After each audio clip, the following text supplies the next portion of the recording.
Natural hair colour కోసం చూస్తున్నారా? అయితే Anoos henna and black expert వాడండి.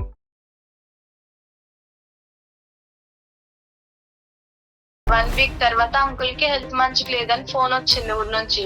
ఓకే. మమ్మీ వెళ్తానంటే నేను వద్దనేసిన. మమ్మీ నాతో గొడవ పడి ఆఫీస్ కి వెళ్ళంగానే వెళ్ళిపోయింది మమ్మీ నాకు చెప్పకుండా. సరే నేను బెంగళూరు వచ్చాను, అమ్మని తీసుకొచ్చా, ఇక్కడ ఉండకుండా వెళ్ళిపోయింది. ఇప్పుడేమో పెళ్లి సంబంధాలు వస్తాయి, వాళ్ళకి నేనేం చెప్పాలి? అమ్మాయి యొక్క క్యారెక్టర్ మీద లోకం ఒక ప్రశ్న వేసింది. అది కాస్త ఒక తల్లిగా నువ్వు చిన్నప్పటి నుంచి ఇంత కష్టపడి పెంచినటువంటి తల్లిని గౌరవించాలో తెలీదు. జీవిత భాగస్వామిని ఎంచుకునేటప్పుడు తల్లి క్యారెక్టర్ బట్టి ఈ అమ్మాయిని కూడా తూకం వేయటం అనేది జరుగుతూ ఉంటుంది. సార్ కానీ నాకు తెలిసి నేనైతే ఏ తప్పు చేయలేదు సార్. ఎందుకు మీరిద్దరూ ఇంత రిస్క్ తీసుకుని మీరు ఆ ఇంట్లోనే ఎందుకు పని చేయాలి? అతను అంత రిస్క్ తీసుకుని మీ చేతే ఎందుకు పని చేయించుకోవాలి? సార్ చెప్పలేను సార్. కాకపోతే ఆ సార్ అయితే నాకు ఆ సార్కి వేరే రిలేషన్ అనేది ఏమీ లేదు సార్. మనసాక్షి మీద చెయ్యేసుకుని మీ అమ్మాయి మీద ఒట్టేసుకుని నేను ఇలా అడగకూడదు.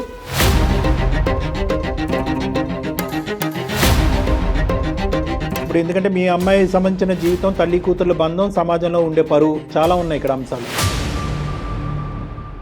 కాదండి పని మనిషిని, పని అమ్మాయిని మాత్రమే, అతనికి నాకు ఏం సంబంధం లేదు అంటే కనుక మీరు ఒక స్టోరీ చెప్తూ ఉంటారు, లోకంలో ఉండేటటువంటి 1000 మంది ఒక్కటి చెప్తూ ఉంటారు.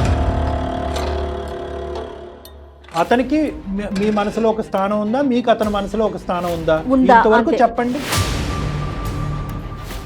అమ్మని అంకుల్ని కలిపేటటువంటి ప్రయత్నం చేస్తుందా? తన మనసు అంత పెద్దదా? అందమైన జీవితం కార్యక్రమానికి స్వాగతం. నమస్తే కళ్యాణ్ గారు. నమస్తే జయ గారు. ఈరోజు శాలిని అనే ఒక అమ్మాయి మనకి మెయిల్ చేసింది. శాలినికి వాళ్ళ అమ్మ సమస్య. రైట్. నా జీవితం ముందుకు వెళ్ళటానికి మా అమ్మే సమస్య అవుతోంది, రైట్, దీనికి పరిష్కారం ఏంటి అని అడిగింది. నాకు కూడా కొంచెం అంటే అమ్మే సమస్య అనేసరికి ఇదేదో ఖచ్చితంగా మీరు మాట్లాడాల్సిన విషయమే అనిపించింది. కళ్యాణ్ గారు కాల్ చేస్తానండి. చేయండి అమ్మా.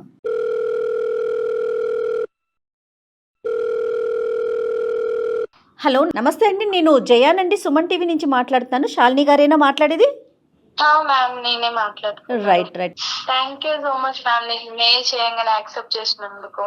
నాతో పాటు డాక్టర్ కళ్యాణ్ చక్రవర్తి గారు ఉన్నారు. ఒక్కసారి మీ సమస్య ఏంటో మాట్లాడండి. Okay okay ma'am. Hello sir. నమస్తే అమ్మా. శాలిని చెప్పమ్మా.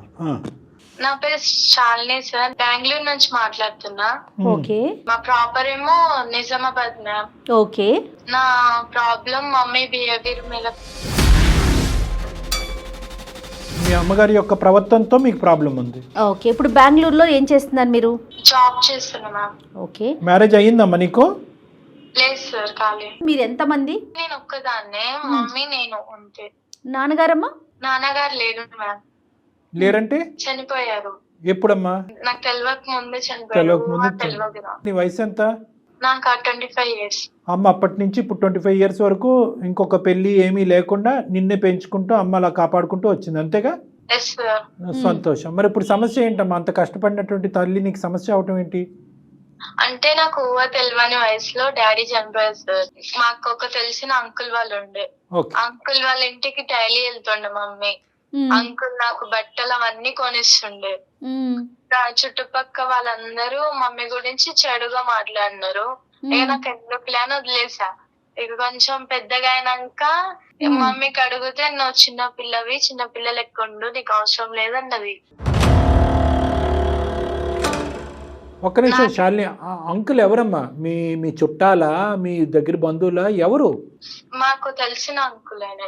అంటే మమ్మీ వాళ్ళ దగ్గర పనికి వెళ్తుంది సార్. ఒకే ఊరా అది అడిగేది? ఒకే ఊరు మ్యామ్. అంటే అక్కడ చేసే పని ఏంటమ్మా? అమ్మ చేసే పని ఏంటి? అమ్మ వృత్తి ఏంటి? ఇంట్లో పని చేస్తుంది. అంటే మీ బ్రతుకు తెరుగు గురించి అమ్మ ఇంట్లో పని చేస్తుంది. అవును సరే. మరి ఆ ఇంట్లో ఎవరన్నా ఉన్నారా? అంటే అంకుల్ తో పాటు వేరే వాళ్ళు ఎవరు ఉంటారు? ఎవరు ఉండరు సార్. అంకుల్ వాళ్ళ వైఫ్ చనిపోయింది. అతని భార్య కూడా లేదు?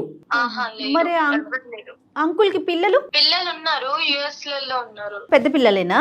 పెళ్లిళ్ళు అయిపోయిన వాళ్ళవి. నీకు 25 అంటున్నావు, అమ్మ వయసు ఎంతమ్మా? 49. 49. అంకుల్ వయసు? అంకుల్ వయసు 50. 50. ఓకే. సో అదేలేండి, పిల్లలు 50-52 అట్లా ఉంటుందేమో బహుశా. ఇక అక్కడ ఉండలేక ఊర్లో ఉండలేక నేను హైదరాబాద్ వచ్చేసా సార్. మమ్మీకి చెప్పా నేను, ఇక్కడ హైదరాబాద్ వచ్చే మమ్మీ మనం ఇక్కడనే రూమ్ చూసుకొని ఉందామన్నా. ఆ. అయితే మమ్మీ రానన్నది. కాదమ్మా, నువ్వు హైదరాబాద్ ఎందుకు వచ్చావమ్మా? శాలిని, నేను స్టడీకి వచ్చాను సార్. ఏంటి అమ్మ అమ్మ అమ్మ గురించి లోకం ఏమనుకుంటుంది, ఊరువాడ ఏమనుకుంటున్నారు, నీ మనస్సాక్షి ఏమంటుంది? అంకుల్ కి మమ్మీకి ఏదో ఎఫర్ ఉందని అనుకుంటున్నారు సార్. మీ తల్లి అంటే చిన్నప్పటి నుంచి మీ తల్లి గురించి నీకంటే ప్రపంచంలో దేవుడికి కూడా బాగా తెలీదు. నువ్వు నమ్ముతున్నావా? మీ అమ్మ ఉద్దేశం కానీ ఆలోచన కానీ క్యారెక్టర్ కానీ అదని నువ్వు నమ్ముతున్నావా? Yes sir. ఎందుకంటే మమ్మీకి హైదరాబాద్ రమ్మంటే రానన్నారు సార్. హైదరాబాద్ రమ్మంటే రానంది ఆ కాబట్టి ఒక్క కారణం. అంటే ఊర్లో ఒకరిద్దరు అలా అనుకుంటున్నారమ్మా, చాలా మంది అనుకుంటున్నారా?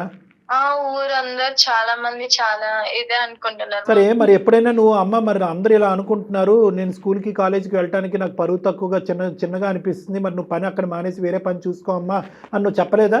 చెప్పా సార్, కానీ మమ్మీ వినలేదు. అమ్మ వినలేదు. వాళ్ళ ఇంటికి నువ్వు ఎప్పుడైనా వెళ్ళావా? వెళ్తాము. నీతో ఎలా ఉంటారమ్మా? నాతో మంచిగానే మాట్లాడతారు, మంచి ఫీలింగ్ అనిపిస్తుంది. కాకపోతే ఇక ఊరోళ్ళు అనడం వల్ల మళ్ళీ చూస్తా కదా, దానివల్ల. తను చెప్పేది ఏంటంటే మమ్మీ చెడు కాదు, అంకులు చెడు కాదు, కానీ లోకం ఇలా మాట్లాడుకునేటప్పటికి అది వదిలేయమ్మా అని చెప్పి 1-10 సార్లు చెప్పేటప్పటికి అమ్మ పని వదిలేకపోవటం, పోనీ హైదరాబాద్ వెళ్ళిపోదాం అమ్మ అంటే కనుక హైదరాబాద్ రాకపోవటం వల్ల ఈ అమ్మాయి చూసింది లేదు, ఏమీ లేదు, విన్నది ఒకటే. ఇంకా అదే లోకం యొక్క మాటలు నిజమేమో, అందుకే అమ్మ అని అనుకుంటుంది. సరే, ఈ సమస్య తీసుకుని ఇప్పుడు మా దగ్గరికి ఎందుకు వచ్చావు శాలిని? అంటే ఎందుకు ఇప్పుడు ప్రత్యేకంగా మాకెందుకు ఈమెయిల్ పెట్టావు? అంటే మమ్మీ పని చేస్తుంది కరెక్టా రాంగ్ అని. అంటే నేను బెంగళూరులో జాబ్ చేస్తున్నాండి. ప్రతి మాల తీసుకొచ్చా ఊరు నుంచి. 1 వీక్ తర్వాత అంకుల్ కి హెల్త్ మంచిగా లేదని ఫోన్ వచ్చింది ఊరు నుంచి. ఓకే. మమ్మీ వెళ్తానంటే నేను వద్దనేసిన. మమ్మీ నాతో గొడవ పడి ఆఫీస్ కి వెళ్ళంగానే వెళ్ళిపోయింది మమ్మీ నాకు చెప్పకుండా. బెంగళూరు ఇప్పుడు నువ్వు హైదరాబాద్ నుంచి బెంగళూరు వచ్చేసావమ్మా జాబ్ రీత్యా? వచ్చేసా. సో అమ్మని ఇక్కడ తెప్పించుకుంటే కనుక అంకుల్కి ఒంట్లో బాగాలేదని చెప్పి వద్దమ్మా అని చెప్పినా కూడా అమ్మ నీకు చెప్ప పెట్టకుండా ఊరెళ్ళిపోయింది. అమ్మ యొక్క క్యారెక్టర్ మీద లోకం ఒక ప్రశ్న పెట్టింది, ప్రశ్న వేసింది. అది కాస్త ఒక తల్లిగా నువ్వు చిన్నప్పటి నుంచి ఇంత కష్టపడి పెంచినటువంటి తల్లిని గౌరవించాలో తెలీదు, లేదంటే ఇలా లోకం ఇలా మాట్లాడుకుంటుంది కాబట్టి అమ్మ ఏంటి ఇలాంటిదా అనేటటువంటి విషయం వల్ల బాధపడాలని నీకు అర్థం కాలేదన్నది మాకు అర్థమైంది. కానీ ప్రత్యేకంగా ఇప్పుడు ఈమెయిల్ పంపించడానికి కారణం రీజన్ ఏంటి? ఎందుకు మాకు దాకా వచ్చావు?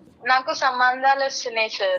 Okay okay. అది అయితే ఊరికి వెళ్తేమో మళ్ళీ ప్రాబ్లం అవుతుంది. మమ్మీ గురించి అందరు తప్పుగా మాట్లాడుకుంటున్నారు కదా సార్. అదేలే. దాని వల్ల అనేసి మమ్మీ ఇక్కడ పిలుచుకొని వచ్చా సార్ నేను. ఇప్పుడు నీకు పెళ్లి సంబంధాలు వస్తున్నాయమ్మా? పెళ్లి సంబంధాలు వస్తున్నాయి. పెళ్లి సంబంధాల్లోకి వచ్చే వాళ్ళు ఇది ముందస్తునే నిన్ను అడుగుతున్నారా, ఇలా అంటే కదా మీ మమ్మీ అని ముందే అడుగుతున్నారా? అవును సార్. తన ఇంటెన్షన్ ఏంటంటే చుట్టుపక్కల అనుకుంటున్నారు, సరే నేను బెంగళూరు వచ్చాను, అమ్మని తీసుకొచ్చా, ఇక్కడ ఉండకుండా వెళ్ళిపోయింది. ఇప్పుడేమో పెళ్లి సంబంధాలు వస్తున్నాయి, వాళ్ళకి నేను ఏం చెప్పాలి? అంతేనమ్మా? అంతే మేడం. సో నీ వరకు అయితే కనుక నీకు క్లారిటీ రావట్లేదు, మా ద్వారా అమ్మ గురించి ఒక క్లారిటీ తెచ్చుకునే ప్రయత్నం చేస్తున్నావు, అంతేనా శాలిని? ఓకే. ఎందుకంటే సెన్సిటివ్ ఇష్యూ కదమ్మా, చాలా సెన్సిటివ్ ఇష్యూ ఇది. లోకం అందరూ అనుకోవటం ఒక ఎత్తు మేడం, కన్న కూతురు అనుకోవటం, ఎందుకంటే గుండె పగిలిపోద్ది. ఒకటే మనకున్న ప్రశ్న ఏంటంటే ఆ మహాతల్లి ఇంత బతికి ఇంత కష్టపడి పిల్లని ఈ స్థాయి వరకు తీసుకొచ్చి వద్దమ్మా ఇంట్లో పని చేయొద్దు అని అన్న దానికి ఎందుకు ఆవిడ ఆల్టర్నేటివ్ చూసుకోవట్లేదు అనేది మనం ఆలోచించాలి. శాలిని, అమ్మకి లైన్ కనెక్ట్ చేస్తావా? అంటే మమ్మీ నాతో అంత మాట్లాడొస్తుంది మ్యామ్. నెంబర్ ఇస్తా, మీరే మాట్లాడండి. సర్లే పోన్లే, మనం మాట్లాడదాం. ఒక ఆడపిల్ల ఓపెన్ గా అడగలేదు కదా మేడం. సరే మేము కనెక్ట్ చేస్తా, ఉండు తల్లి లైన్ లో ఉండు. సరేనమ్మా, నాకు పంపించు నెంబరు, నేను కాల్ చేస్తా. ఓకే. అయితే శాలిని నువ్వు హోల్డ్ లో ఉండు, కనెక్ట్ చేశాక. ఓకే. హలో అమ్మా, నమస్తే అమ్మా, నా పేరు జయ, నేను సుమన్ టీవీ అందమైన జీవితం ప్రోగ్రామ్ నుంచి కాల్ చేస్తున్నాను. చెప్పండి మేడం. అమ్మా, శాలిని మీ పాప మెయిల్ చేసింది మాకు అందమైన జీవితం కార్యక్రమానికి. నాతో పాటు డాక్టర్ కళ్యాణ్ చక్రవర్తి గారు కూడా ఉంటారు, ఆయన సైక్రాటిస్ట్ మేడం. అమ్మ, మీతో ఒక చిన్న విషయం మాట్లాడాలి. అంటే కాస్త ఇబ్బందికరమైన విషయమే, కానీ పాప సతమతం అవుతుంటే లేదు ఈ సమస్యకు ఒక పరిష్కారం తీసుకొద్దాము, ఉన్న అనుమానాలన్నీ కూడా పటాపంచలు చేద్దామని చెప్పేసి మేము మాట్లాడదాం అనుకుంటున్నాం. మీరు అనుమతిస్తే ముందుకెళ్తా. మేడం ఏ విషయం మేడం?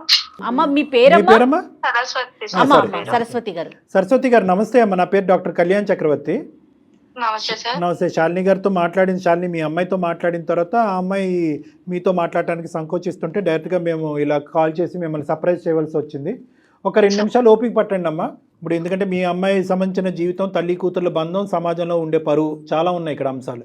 ఇక్కడ ఏంటంటేనమ్మా మేము అడిగేటటువంటి ప్రశ్న, మీ అమ్మాయి మీకు అడగలేకుండా మొహం చాటేసేటటువంటి ప్రశ్న ఏంటంటే, సమాజం ఒక విధంగా అనుకుంటుంది ఏది సరస్వతి గారిని అంటే ఒక ఇంటికి పనికి వెళ్తూ ఉంటే ఆ ఇంట్లో వేరే ఆడదిక్కు లేదు కాబట్టి ఈవిడ ఆ ఇంట్లోకి వెళ్తుంది కాబట్టి సమాజం ఏమనుకుంటుంది అనేటటువంటిది నా నోటి ద్వారా మీకు చెప్పక్కర్లేదు, మీకు ఆల్రెడీ అర్థమయ్యి ఉంటుంది. మీ చెవున అటు ఇటు ఈ పాటికే పడుంటాయి కొన్ని అంశాలు. ఏమ్మా? సార్. అది చాలా దురదృష్టకరం. అయితే ఏంటంటే పాప ఎదుర్కొంటప్పుడు ఆడపిల్ల జీవితంలో ఏంటంటే ఒకటి, తల్లి ఇంత కష్టపడి పెంచినటువంటి తల్లి ఈ విధంగా ఉండదు అనే ఒక నమ్మకం ఉన్నా కూడా లోపల తర్జన భర్జనకు లోనయ్యి ఆ ఊరి నుంచి పరిగెట్టుకుని వచ్చి హైదరాబాద్ నుంచి బెంగళూరుకి వస్తే కనుక బెంగళూరులో ఉన్నటువంటి తను, అమ్మ వద్దమ్మా అటు పోవద్దమ్మా, అంకుల్ ఎవరైతే ఉన్నారో వాళ్ళ ఇంటికి రోజు వెళ్తున్నా కదా, అతనికి ఒంట్లో బాగాలేదు అని పోవద్దు అని చెప్పి ఒక మాట రిక్వెస్ట్ చేసుకుంది మిమ్మల్ని. కానీ మీరేంటంటే ఆ అమ్మాయికి చెప్పా పెట్టకుండా ఇంటికి వచ్చేసారు. దాంతో ఏంటంటే ఈ లోకం ఏదైతే మాట్లాడుకునేటటువంటి మాటల్లో బహుశా ఎంతో కొంత నిజం ఉందేమో కాబట్టి నేను ఇంత విన్నపించుకున్నా, ఇంత బతిమాలుకుని, ఇంత వేడుకున్నా కూడా మా తల్లి ఆ దిక్కును పరిగెట్టింది అనే అభిప్రాయంలో మీ అమ్మాయి ఉంది. ఇప్పుడు దానికి మించినటువంటి పెద్ద పరిస్థితి ఏంటంటే, ఒకటి నా తల్లి యొక్క క్యారెక్టర్ ఏంటి, సమాజం అనుకుంటుంది నిజమా అబద్ధం అనేది ఒకటైతే, వచ్చేటటువంటి పెళ్లి సంబంధాలు కూడా ఒక ఆడపిల్లకి నెక్స్ట్ ఘట్టంలో చాలా ముఖ్యమైనటువంటిది. జీవిత భాగస్వామిని ఎంచుకునేటప్పుడు తల్లి క్యారెక్టర్ బట్టి ఈ అమ్మాయిని కూడా తూకం వేయటం అనేది జరుగుతూ ఉంటుంది. కాబట్టి వచ్చేటటువంటి వాళ్ళందరూ కూడా మీ తల్లి యొక్క ఇదా అదా అనేటటువంటి రకరకాలు మాట్లాడుతున్నారు. కాబట్టి అసలు వాస్తవానికి మీ జీవితంలో జరుగుతున్నది ఏంటి, ఈ అంకుల్ అనేటటువంటి వ్యక్తి ఎవరు, అతని ఇంట్లోకి ఎందుకు మీరు వెళ్తున్నారు పని చేయడానికి, వద్దు ఒక విధమైనటువంటి అనుమానం వచ్చినా కూడా ఆ ఇంటికే పదే మీరు ఎందుకు వెళ్ళవలసి వస్తుంది అనేది కొద్దిగా వివరించండి. పాప కూడా లైన్లోనే ఉంది. ఉన్నారా మేడం? పాప ఉందండి. అమ్మాయి కూడా లైన్లో, శాలిని కూడా లైన్లో ఉంది. సరస్వతి గారు మీరు చెప్పచ్చు. సార్ కానీ నాకు తెలిసి నేనైతే ఏ తప్పు చేయలేదు సార్. మేము అనట్లేదమ్మా. మా ఆయన వచ్చేసి మా పాప చిన్న వయసులోనే చనిపోయారు సార్. ఓకే. పాపకు ఎలాంటి కష్టం లేకుండా, ఎలాంటి బాధలు ఏం లేకుండా నేను పెంచాను సార్. స్టడీ చేయించి జాబ్ వరకు తీసుకెళ్ళాను సార్. ఓకే. పాపకు చిన్నప్పుడు చాలా మంది అన్నారు సార్, మీ మమ్మీ ఎలా చేసేది. పాప నన్ను అడిగింది సార్. పాప చిన్నది కదా చెప్పడం బాగోదు అనేసి నేనేం చెప్పలేదు సార్. ఊరు వాళ్ళు చాలా మంది అన్నారు కానీ నేను వెళ్ళలేదు సార్. చనిపోయిన తర్వాత మా పాప చిన్నగా ఉండే అప్పుడు ఎవరు నన్ను సహకరించలేదు సార్, ఎవరు దగ్గర చేయలేదు సార్. నా పాప భవిష్యత్తు ముఖ్యం అనేసి నేను ఏదన్నా గానీ ఒక ఇంట్లో పని చేస్తున్నాను సార్. అంటే ఏం పని? వంట పని, ఇంటి పని అన్నీనా? ఆల్ చేస్తాను సార్, అన్ని పనులు చేస్తాను సార్. కానీ ఒకటమ్మా, ఇప్పుడు ఆ ఒక్క ఇల్లే లేదు కదా మీ మొత్తం ఊర్లో. ఇప్పుడు సార్ ఆ టైంలో నన్ను ఎవరు దగ్గర చేయలేదు సార్. నన్ను ఈ పెద్ద చాలా వేరు చేశారు సార్. అందువల్ల సార్ దగ్గర మరి మీకు ఖర్చులకు సరిపడా కాదమ్మా, మీ ఖర్చులకు సరిపడా పూర్తిగా ఆ సారే చూసుకుంటున్నారా? ఆ ఒక్క ఇంట్లోనే మీరు పని చేయబట్టి? అవును మేడం. పూర్తిగా ఆయనే చూసుకుంటున్నారు? అవును మేడం. మరి ఆయన ఫ్యామిలీ ఏంటి అంటే మేడం సార్కి మేడం లేదు మేడం, ఏదో ఫీవర్ అనారోగ్యం వల్ల చనిపోయారు మేడం. ఓకే. పిల్లలు? సార్ వాళ్ళ పిల్లలు యుఎస్ లో సెటిల్ అయ్యారు మేడం. ఓకే. సార్ ఒక్కరే ఉంటారు? అమ్మ సార్ ఒక్కలే ఉంటారు. ఆ ఇంట్లో వంట పని, ఇంటి పనికి వెళ్తున్నారు. కేవలం 10,000 15,000 జీతం గురించే వెళ్తున్నారని నేను అనుకోవట్లేదు. ఎందుకంటే కనుక అతను ఇతరత్ర పాప చదువులకు కానీ, ఫీజులకు కానీ, లేదంటే ఇంటి రెంట్లు కానీ ఇవి కూడా అతను సహకరిస్తున్నాడు. అంత ఇదిగా మీకు ఆ ఊర్లో అంతా కూడా చేయనంత సహకారం అతను చేయవలసినటువంటి అవసరం ఏముంది అనేది మా ప్రశ్న కాదు, లోకం యొక్క ప్రశ్న. నెంబర్ 1. నెంబర్ 2 ఏంటంటే మీ పాపకు నచ్చినప్పుడు అక్కడికి ఎందుకు వెళ్తున్నారు? లోకానికి నచ్చినా నచ్చకపోయినా అది మీకు డోంట్ కేర్. ఎందుకంటే మీ భర్త చనిపోయినప్పుడు ఎవరు ముందుకు రానప్పుడు కానీ పాప మన ఇంటి మీద ఒక మచ్చ పడుతుంది, నా తల్లి మీద ఈ మచ్చ పట్టడం నాకు నచ్చడం వద్దమ్మా అని అన్నప్పుడు మీరు అక్కడికి ఎందుకు వెళ్తున్నారు? అది నెంబర్ 2. నెంబర్ 3 మోస్ట్ ఇంపార్టెంట్ ఏంటంటే అతని పిల్లలు ఏమంటున్నారు అంటే ఒక పరాయి స్త్రీ ఇక్కడికి వచ్చి ఎందుకంటే ఈ అమ్మాయి చెవులో ఎలాగైతే వినిపించిందో వాళ్ళు కూడా ఈ నోట ఆ నోట వాళ్ళకి కూడా వినిపించుంటుంది. ఎందుకు మీరిద్దరూ ఇంత రిస్క్ తీసుకుని మీరు ఆ ఇంట్లోనే ఎందుకు పని చేయాలి, అతను అంత రిస్క్ తీసుకుని మీ చేతే ఎందుకు పని చేయించుకోవాలి? అంటే సార్ చాలా మంచివారు సార్. మాకు ఒకనొకప్పుడు ఎవరు దగ్గర చేయకపోతే ఆ సారే దగ్గర చేశారు సార్ మాకు. అలాగనేసి ఇప్పుడు సార్ కొంచెం డీల్ అయిపోయాక సార్ని వదిలేయడం అంత కరెక్ట్ కాదు కదా సార్. వదిలేయటం కంటే ఇప్పుడు నీ కన్నపేగు ఓకే, నీ కూతురు యొక్క భవిష్యత్తు కూడా ఇక్కడ ఆధారపడి ఉంది. అది మీరు గ్రహించట్లేదు. సార్ అనేటటువంటి వ్యక్తి మీరు కష్టకాలంలో వచ్చి మీకు సహాయం చేసినటువంటి మిమ్మల్ని పనిలో పెట్టుకున్న ఒక యజమాని మాత్రమే. నీ కూతురు యొక్క భవిష్యత్తు ఇక్కడ ఆగమ్యగోచరంగా ఉంది. వచ్చేటటువంటి సంబంధాలు, వచ్చేటటువంటి అబ్బాయిలందరికీ కూడా ఇది నానా విధాలుగా తెలుస్తున్నాయి. మేమేమి మీరేదో తప్పు చేశారనేటటువంటి విధంగా మాట్లాడట్లేదు. కానీ ఇక్కడ ఇంత రిస్క్ తీసుకుని ఆ వ్యక్తిని కాపాడేంత ప్రయత్నం మీరు ఎందుకు చేస్తున్నారు? అతనికి సహాయపడాలి, కానీ దానికి మించి మీ కూతురు యొక్క భవిష్యత్తు గురించి మీరు ఆలోచించాలి. సార్ కూతురు భవిష్యత్తు గురించి ఆలోచించే వచ్చాను సార్. అప్పుడు సార్ బాగానే ఉన్నారు. అప్పుడు నేను సార్ దగ్గర వర్క్ చేశాను కాబట్టి సార్ బాగానే ఉన్నారు. ఇప్పుడు నేను వచ్చేసాను సార్, పాప దగ్గరకు వచ్చేసాను బెంగళూరుకి. తర్వాత సార్కి హెల్త్ బాగాలేదు. సార్కి అక్కడ ఆ టైంలో నాకు ఎవరైతే ఎలా లేరు, ఇప్పుడు ఈ సార్కి ఎవరు లేరు కదా, కాబట్టి నేను పోవడం తప్పదు కదా సార్. అమ్మ మరి అతనికి ఇంకొక 10 సంవత్సరాల పాటు ఆరోగ్యం బాగుండదు, మరి మీరు అక్కడ ఉండిపోతారా? ఉండిపోతాను సార్. ఎందుకమ్మా, మీరు తప్ప అతనికి ఎవరు చేయలేరా? లేదు సార్, చేయలేదు సార్. ఇప్పటికైనా నిజం చెప్పండి సరస్వతి గారు, అసలు ఏంటి మీ ఇద్దరి మధ్యన? నాకు అర్థం కావట్లేదు. మీరు కేవలం ఆ ఇంట్లో పనిచేసేటటువంటి వ్యక్తిలాగా నాకు అనిపించట్లేదు. ఇంకా ఎవరు సహాయం చేసేటటువంటి ఆడవాళ్ళే ఈ ప్రపంచంలో లేరా అతనికి? మీరు కాకపోతే ఇంకొకరు చూసుకుంటారు. మీ మధ్య ఎలాంటి సంబంధం లేకపోతే మీరు రావటానికైతే అమ్మాయి పిలిచింది కాబట్టి వచ్చారు, కానీ వచ్చిన దారిలోనే మళ్ళీ వెనక్కి వెళ్ళిపోయారు మీరు. సార్ చెప్పలేను సార్, కాకపోతే ఆ సార్ అయితే నాకు ఆ సార్కి వేరే రిలేషన్ అనేది ఏమి లేదు సార్. మనసాక్షి మీద చెయ్యేసుకుని మీ అమ్మాయి మీద ఒట్టేసుకుని నేను ఇలా అనకూడదమ్మా, ఇలా అడగకూడదు. కానీ ఈరోజు ఒక తల్లి కూతుర్ల యొక్క బంధం తెగిపోయేటట్టుంది. ఆ అమ్మాయి యొక్క భవిష్యత్తు చెడిపోయేటట్టుంది. మీ మీద మచ్చ అనేటటువంటి తీసి పక్కన పెడితే, ఆడపిల్లగా నీ తల్లి ఇలా చేస్తుందని ఈ అమ్మాయి మీద మచ్చపడి రేపొద్దున పెళ్లి చేసుకోవటానికి నాదుడే లేనటువంటి దిక్కుతోచని పరిస్థితి ఏర్పడే పరిస్థితి వచ్చింది. కాబట్టి మిమ్మల్ని ఇలా నిలదీసి ముక్కుసూటుగా ఇలా అడగటం నాకు తప్పట్లేదు. నిజం చెప్పండి ఇప్పటికైనా ప్లీజ్. సార్ ప్రతిదానికి మీరు అలా అడుగుతున్నారు కదా సార్, దీనికి సొల్యూషన్ మీరే చెప్పండి సార్. చెప్పమ్మా, నువ్వు చెప్పమ్మా. నిజం చెప్తే మీ ఇద్దరి మధ్యన ఉండేటటువంటి ఏమంటాలో నాకు తెలియదు, అర్థం కావట్లేదు. మీ ఇద్దరి మధ్యన ఉండేటటువంటిది ఒక యజమాని ఇంట్లో పని చేసుకునేటటువంటి ఒక అమ్మాయికి సంబంధించినటువంటి ఇదా, దానికి మించిందా? మీరు వాస్తవాలు పలకండి. మీరు నిజం చెప్తే దానికి ఏం చేయాలి, దానికి సొల్యూషన్ ఏంటనే సలహా డాక్టర్ గారు ఇస్తారండి. అంటే ఈ సమస్యకి ఒక పరిష్కారం తీసుకురావాలి కదమ్మా. అతనికి మీ మనసులో ఒక స్థానం ఉందా, మీకు అతని మనసులో ఒక స్థానం ఉందా? ఇంతవరకు చెప్పండి ప్లీజ్. ఉంది. ఎందుకమ్మా ముక్కు ఎక్కడ ఉందంటే అలా చూపెడతారు? ఇద్దరికినండి, ఇద్దరికి ఒకరి మనసులో ఒకరికి. సార్ నేను చెప్తే సమాజం యాక్సెప్ట్ చేయదు కదా సార్. మరి అమ్మా ఎలా చెప్పినా అమ్మా ఇప్పుడు యాక్సెప్ట్ చేస్తోందా? ఇప్పుడు ఏమి యాక్సెప్ట్ చేస్తుంది? ఇప్పుడు సమాజం అసహ్యంగా, దురదృష్టకరంగా, చండాలంగా మాట్లాడుకుంటున్నారు. అక్కడ అతను భార్యను వదిలేసి పారిపోయి వచ్చి మీతో ఉండలేదు, మీరేమొచ్చి మీ భర్తను వదిలేసి పారిపోయి అతనితో ఉండలేదు. మీ ఇద్దరు భర్తలను పోగొట్టుకున్నారు, ఏకాగ్గా బతుకుతున్నారు. పిల్లల్ని పెంచుకుంటూ, అతని పిల్లల్ని పెంచుకుంటూ అమెరికా పంపించుకున్నాడు, నీ కూతుర్ని పెంచుకుంటూ నువ్వు బెంగళూరు ఉద్యోగం చేసావు. ఇంత గౌరవప్రదంగా బతికినటువంటి మీ ఇద్దరికి ఎందుకు ఈ చెడ్డ పేరు? ఎందుకు? మీరు ధైర్యంగా ముందుకు వచ్చి మీరిద్దరు పెళ్లి చేసుకోండి, తప్పే ఉంది అందులో. అమ్మా ఇప్పుడు దీన్ని యాక్సెప్ట్ చేస్తుందా? అంటే ఇప్పుడు మీరు ఎలా ఉన్నారంటే, కాదు కళ్యాణ్ గారు, వెనక ఏదన్నా మాట్లాడుకోండి, నాకు అనవసరం, ఎదురుగుండా ఏది మాట్లాడొద్దని కోరుకుంటున్నట్లున్నారు. అది ఎట్లా కుదురుతుందమ్మా?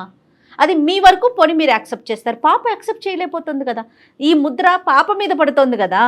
పాప మీద మచ్చపడుతుంది, అదొకటమ్మా. రెండోది ఏంటంటే మీ మనసులో చాలా కసి కోపాన్ని సమాజం మీద పెంచుకున్నారు. ఎవరైతే కనుక నా భర్త చనిపోయినప్పుడు ఎవరు నా సహకరించలేదో, వాళ్ళు ఎలా అరుచుకున్నా, ఎలా తిట్టుకున్నా, ఎలా వెనకత్త నుంచి గుంతలు తవ్వినా కూడా నేను కళ్ళు మూసుకుని ముందుకు వెళ్ళిపోతాను అని చెప్పి ఆ ముందుకు వెళ్ళేటటువంటి క్రమంలో మీ పద్ధతిని మార్చుకోలేకపోయారు. పిల్లమే పడేటటువంటి భారాన్ని కూడా ఆలోచించలేకపోయారు. ఇది ఒక మేం అనేది ఏంటంటే కనుకమ్మా, ఈ లోకం నోరు మూయించాలి అంటే కనుక ఈ బంధాన్ని ఒక పవిత్ర బంధం కింద మార్చండి, కానీ దాన్ని లీగలైజ్ చేసుకోండి, పెళ్లి చేసుకోండి, మేమిద్దరం భార్యాభర్తలను అనుకోండి. ఓకే. మరి పాప యాక్సెప్ట్ చేయదు కదా సార్. పాప అమ్మ అది సెకండరీ. అది, మీరు చిన్నప్పటి నుంచే, ఇప్పుడు కాదు మొదటి నుంచే పాప మైండ్ ప్రిపేర్ చేసి, ఎందుకంటే పాపకు కూడా అతనంటే ఎటువంటి అగౌరవంగా ఉండే ఆలోచన ఏమీ లేదు. చిన్నప్పటి నుంచి అతను చాలా ఫాదర్లీ రోల్ ప్లే చేస్తున్నారు, కావాల్సినటువంటి అవసరాలన్నీ చూసుకుంటున్నారు. అతని మీద ఈ ఫోన్ కాల్కి ముందు కూడా ఆ అమ్మాయి ఎటువంటి చెడు అభిప్రాయం అమ్మాయి చెప్పలేదు. ఎందుకు యాక్సెప్ట్ చేయదు? ఆ అమ్మాయికి ఆ విధంగా మెంటల్గా ప్రిపేర్ చేస్తే యాక్సెప్ట్ చేస్తుంది. మీ ఇద్దరు ఇప్పుడు ఫస్ట్ టైం మీరు మీ అమ్మాయి ఎదుర్కొంటా, కాదమ్మా ఇటువంటి సంబంధం ఉందని నాకు చెప్తున్నారు, ఇదే ముందు నుంచి చెప్పుంటే సరిపోయి ఉండేది కదా. అలా చెప్పకుండా లోకం అందరూ ఈ అమ్మాయి చెవులో పడిన తర్వాత ఈరోజు తల్లిగా మీరు వచ్చి చెప్తున్నారు. ఇప్పుడు ఆ అమ్మాయి ఏమనుకుంటుంది? అమ్మాయి నువ్వే నీ నోటు వెంట చెప్తే కనుక నేను అప్పుడే యాక్సెప్ట్ చేసుకున్నాను కదా, ఇలా పరువు తీసుకున్న తర్వాత పెళ్లి చేసుకోవటం ఏంటమ్మా అనేటటువంటి ఫీలింగ్ ఆ అమ్మాయికి ఉండదా? ఇలా సెకండరీ ఇన్ఫర్మేషన్ ఎందుకు తీసుకోవాలి మీ కన్న కూతురు? కాదు కళ్యాణ్ గారు, ఇంకొక విషయం అండి. ఇక్కడ పిల్ల చిన్నప్పుడు అంటే చిన్నతనం, 25 ఏళ్ళు వచ్చేసాక ఇంకేం చిన్నపిల్ల అండి. పిల్ల కూడా వయసు పెరుగుతూ ఉంది కదమ్మా, ఇంకా చిన్నపిల్ల కాదు కదా. తనకంటూ ఒక మెచ్యూరిటీ వచ్చింది, ఆలోచన విధానం ఉంది. డాక్టర్ గారు చెప్పినట్లుగా కూర్చోబెట్టి విషయం చెప్పుకోవాలి కదా. మీకు ఇంకో ఆలోచన ఉండొచ్చు, ఈ పద్ధతిలో పెళ్లిళ్ళు చేసుకుంటే కనుక పిల్లలకి పెళ్లిళ్ళు అవుతాయి అని చెప్పి. అమ్మ ఆ పద్ధతిలో పెళ్లిళ్ళు చేసుకోకుండా ఈ విధంగా ఉంటేనే పిల్లల పెళ్లిళ్ళు చెడిపోతాయి. అర్థమైందమ్మా? ఈ విధంగా పెళ్లి చేసుకోకుండా, కాదండి పని మనిషిని పని అమ్మాయిని మాత్రమే, అతనికి నాకు ఏం సంబంధం లేదు అంటే కనుక మీరు ఒక స్టోరీ చెప్తూ ఉంటారు, లోకంలో ఉండేటటువంటి 1000 మంది ఒక్కటి చెప్తూ ఉంటారు, దానివల్ల పెళ్లి చెడిపోతాయి. కానీ మా అమ్మ నా తండ్రి చనిపోవటం వల్ల, ఒక అంకుల్ యొక్క భార్య చనిపోవటం వల్ల వాళ్ళిద్దరు పవిత్రంగా ముందుకొచ్చి సభాముఖంగా సమాజం ఎదుర్కొంటూ ఉండి చాలా పవిత్రంగా పెళ్లి చేసుకున్నారంటే కనుక గౌరవం పెరుగుతుంది కానీ తరుగుతుందమ్మా. దానికి ఇష్టమైనోడే వస్తాడు రేపొద్దున మీ పాపకి, అంతే కదా. అదేముంది, అది దాన్ని యాక్సెప్ట్ చేసి అతనే వస్తాడు. ఇప్పుడు ఆడపిల్ల పెళ్ళి అయిన తర్వాత అత్తింటికి వెళ్ళిపోతుంది, మీరు ఏకాక అవుతారు, మీకంటూ ఒక తోడు కావాలి. ఎందుకు ఒక వ్యక్తి ఇంట్లో ఈ విధంగా ఉంటున్నాననేటటువంటి మాట ఎందుకు? అతనికి తోడు కావాలి, మీకు తోడు కావాలి. మీరు చేసేటటువంటిది మీరు పెళ్లి చేసుకుంటే అది టోటల్గా లీగల్. ఎందుకు మీరు భయపడుతున్నారు? సార్ ఇప్పుడు నన్ను ఏం చేయమంటారు సార్? అమ్మా సింపుల్, పాప పెళ్లికి తాత్కాలికంగా పోస్ట్పోన్ చేయండి. పాప పెళ్లికి వచ్చినటువంటి తొందర ఏమీ లేదు. అమ్మాయికి 25 years, కావాలంటే ఇంకో 2-3 years వెయిట్ చేయడానికి కూడా తను రెడీ అవుతుంది. ఆ విధంగా తను మెంటల్గా ప్రిపేర్ అవుతూ ఉంటుంది. ఫస్ట్ పాపను అడిగి తెలుసుకోండి మీరు. అమ్మ నేను ఇటు మాతో మాట్లాడటం కాదు, మీ అమ్మాయితో మీరు మాట్లాడండి, శాలినితో మాట్లాడండి. అమ్మ నువ్వు అనుకుంటున్నట్టుగా నేను వాళ్ళ ఇంట్లో పనిచేయటం కాదు, నేను అతనికి నాకు మధ్యన ఒక బంధం అనేది ఏర్పడింది, ఆ బంధాన్ని మేము పెళ్లి రూపాన్ని దాల్చాలనుకుంటున్నాము, అది నీకు ఇష్టమా అని మా ఎదుర్కొంటే అడగండి. ఒక మాట అడగండి. నేను చెప్పలేను సార్, నాకు పాపకు మాటలు లేవు సార్. అమ్మ మాటలు లేవంటే ఎన్ని సంవత్సరాలు ఉండిపోతారమ్మా తల్లి కూతుళ్ళ మధ్యన? అంటే ఈ విషయం వల్ల మాటలు తెగిపోయినాయి మేడం. అదే మనం కన్వే చేద్దాం కళ్యాణ్. అంటే సార్ ఇలాంటి విషయాల్లో నేను చెప్పలేను కదా సార్. అదే కదా సమస్య ఫస్ట్ నుంచి. శాలిని ఉన్నావమ్మా? విన్నావా ఇప్పటి వరకు చెప్పిందంతా అమ్మా? లోకం ఏ విధంగా అనుకున్నా కూడా అమ్మ తప్పు పని అంటూ ఏమీ చేయలేదు. తనని ఆదరించేటటువంటి ఒక వ్యక్తి దగ్గరికి ఉండటానికి ఇష్టపడుతుంది. అదేవిధంగా ఏంటంటే అతన్ని ఆదరించేటటువంటి వ్యక్తిగా ఈవిడ కూడా అతని దగ్గర, వీళ్ళిద్దరూ మనసులు కలిసినాయి. నువ్వు ఎంత అవునన్నా కాదన్నా వాళ్ళ మనసులు కలిసినాయి. లోకం రకరకాల విధాలుగా అనుకోవచ్చు. ఆ లోకం అనుకునే దాన్ని బట్టి మీ అమ్మకి ఇచ్చేటటువంటి మర్యాద కానీ మీ అమ్మతో నీకు ఉండేటటువంటి బంధాన్ని మాత్రం నువ్వు వీకెండ్ చేసుకోవద్దు అనేది నా రిక్వెస్ట్. నెంబర్ 1. నెంబర్ 2 ఏంటంటే అమ్మకుండే ప్రధానమైనటువంటి భయం ఏంటంటే కనుక, నేను పెళ్లి చేసుకుంటాను అంటే కనుక లోకం ఎలా అనుకున్నా నాకు అనవసరం, కానీ శాలిని ఎలా తీసుకుంటుంది అనే భయంతో ఇప్పటి వరకు ఇది గుట్టు రట్టవకుండా గోప్యంగా ఉంచింది అమ్మ. అవును. ఇప్పుడు అదే శాలిని తన పెళ్లి అనేది తాత్కాలికంగా పోస్ట్పోన్ చేసి అమ్మని అంకుల్ని కలిపేటటువంటి ప్రయత్నం చేస్తుందా? తన మనసు అంత పెద్దదా అనేటటువంటిది ప్రశ్న ఈ రోజు మన అందరు ఎదుర్కొంటా ఉంది. దాన్ని నువ్వు యాక్సెప్ట్ చేస్తావా? శాలిని చెప్పమ్మా, నీ ఒపీనియన్ ఏంటి? డాక్టర్ గారు చెప్పారు, నీ ఒపీనియన్ ఏంటమ్మా? నాకు ఓకే మ్యామ్. మళ్ళీ నేను మ్యారేజ్ ఇప్పుడు ఎట్లాగో మమ్మీ నేనున్నాను ఉంది కదా, మళ్ళీ నాకు మ్యారేజ్ అయిపోయినాక ఒంటరిగానే ఉంటా కదా. అదే మమ్మీకి ఇష్టమైతే నేను చిన్నప్పుడే చేసేసేదాన్ని వాళ్ళ మ్యారేజ్. చాలా సంతోషం అమ్మా. చూసావు, చాలా సింపుల్ కమ్యూనికేషన్ గ్యాప్ ఇది, చాలా సింపుల్ కమ్యూనికేషన్. ఇబ్బంది పడ్డారు కళ్యాణ్ గారు. ఆవిడ తన మనసులో ఇది ఏ తల్లి మాత్రం వచ్చి చెప్తుంది మేడం. అంతే కదా, కూర్చొని ఇలాగా మాట్లాడటం ఈజీ. ఏ తల్లి మనం అంత ఫార్వర్డ్ కి వెళ్ళలేదు. ఏ తల్లి మాత్రం వచ్చి అమ్మ నేను పనిచేసే అంకుల్ని నేను పెళ్లి చేసుకోబోతున్నానని ఏ తల్లి చెప్తుంది? భయపడిందా, నువ్వేమన్నా అనుకుంటావు అనేది ఆలోచించిందో మనకు తెలియదు కానమ్మా. ఎప్పటికైనా అమ్మ ఒక వాస్తవాన్ని ఇప్పటికైనా చెప్పింది, గుండె ధైర్యాన్ని చేసుకుని చెప్పింది. అదేవిధంగా నువ్వు అదే పెద్ద మనసుతో, చిన్న వయసు అన్నా కూడా నీ మనసు పెద్దది కాబట్టి అంకుల్ మీద కూడా నీకు ఎటువంటి దురాభిప్రాయం లేదు కాబట్టి, ప్లస్ నువ్వు పెళ్లి చేసుకుని మంచి వాళ్ళు కాబట్టి, నెంబర్ 2 నువ్వు పెళ్లి చేసుకుని వెళ్ళిపోయిన తర్వాత అమ్మ ఒంటరిది అవుద్దనే ఆలోచన నీకు మొదటి నుంచి ఉంది కాబట్టి ఒక క్షణం కూడా ఆలోచించకుండా ముందుకు వచ్చి అమ్మ ముందే చెప్పుంటే ముందే పెళ్లి చేసి ఉండేదాన్ని దగ్గర ఉన్నాను అంటున్నావు. నీకు చిన్నపిల్లవైనా నీకు చాలా నమస్కరించాలమ్మ చేతులు ఎత్తి. ఎందుకంటే అందరికీ ఉండదు ఈ ఆలోచన. అవునండి, అవును. అలా ఎలా అవుతుంది అంకుల్, నా పెళ్లి గురించి ఆలోచిస్తుంటే కనుక మీరు అమ్మ పెళ్లి గురించి మాట్లాడుతున్నారు ఏంటి అని అనొచ్చు, సమాజం నవ్వుతారేమో అండి అని అనొచ్చు. అలా అనుకోకుండా అమ్మ కూడా అమ్మ భవిష్యత్తు దృష్ట్యా ఆ అమ్మాయి తన పెళ్లిని పోసి పెంచి ముందుకు రావడం అనేది చాలా హర్షణీయం. నాకు షాలిని ఫస్ట్ మాట్లాడినప్పుడు కళ్యాణ్ గారు కొంచెం మెచ్యూర్డ్గా లేదేమో, చిన్నపిల్ల కదా అనిపించింది, కానీ ఈ డెసిషన్ తను తీసుకున్నాక చాలా మెచ్యూర్డ్గా అయిపోయింది. రైట్, ఎనీహౌ కథ అయితే సుఖాంతమైంది. ఒక మంచి ముహూర్తం చూసుకొని ఒకసారి అంకుల్తో కూడా మాట్లాడి ఏమ్మా ముందుకు వెళ్ళండి. అమ్మ సరస్వతి గారు, ఇప్పుడు మాకంటే ముఖ్యం ఎవరైతే మీ కుటుంబ సభ్యులు ఉన్నారో సరస్వతి గారు, మీ తల్లిదండ్రులు అవనియండి, లేదంటే మీ బంధువులు అవనియండి, వాళ్ళందరినీ కూడా ఒకే తటి మీద తీసుకురండి. వాళ్ళందరికీ ఎక్స్ప్లెయిన్ చేసేటటువంటి ప్రయత్నం చేయండి. ఒకప్పుడు అందులో ఎవరైనా కీలకమైనటువంటి వ్యక్తులు ఎవరైనా దీన్ని అంగీకరించకపోతే వాళ్ళ చేత నా చేత వాళ్ళతో ఒకసారి మాట్లాడిపించండి. వాళ్ళందరినీ అంగీకరించేటటువంటి పూచి నేను తీసుకుంటాను. ఎందుకంటే ఇది చాలా, ఎవరు ఏమనుకున్నా సరే ఇది చాలా మంచి కార్యక్రమం. ఎందుకంటే కనుక మీరు ఒక తప్పుడుగా అనుకుంచేటటువంటి ఆలోచించే లోకం యొక్క నోరులు మూయించేటటువంటి ప్రయత్నం, మీ కూతురికి ఒక కొత్త భవిష్యత్తు ఇచ్చేటటువంటి ఒక దారి. సో దీంట్లో ఎంత వందల వేల మంది వచ్చినా కూడా నేను కన్విన్స్ చేయడానికి నేను రెడీగానే ఉన్నాను. వాళ్ళందరినీ కూడా సమీకరించండి, వాళ్ళందరికీ నచ్చజెప్పి. Very good, super.